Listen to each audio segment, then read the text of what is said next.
ఆర్థిక సమస్య అనేది తీవ్రతరంగా ఉన్నప్పుడు ఆ మహాలక్ష్మీదేవిని ఆరాధించటం వల్ల ఆర్థిక సమస్యలు తీరి ఐశ్వర్యవంతులవుతారు అనేది సత్యం. అందులోనూ సులభమైనది ఒకటి ఉంది. ఈ పూజ వల్ల మహాలక్ష్మి వెంటనే కరుణిస్తుంది అని కూడా అంటుంటారు.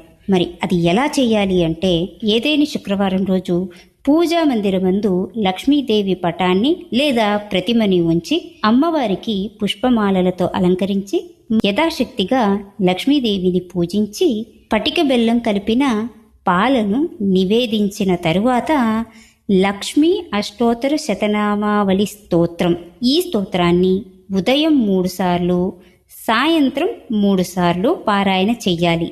ఈ విధంగా 3 నెలల పాటు చేయటం వల్ల మహాలక్ష్మి కరుణ కటాక్షం అనేది వెంటనే సిద్ధిస్తుంది అని కూడా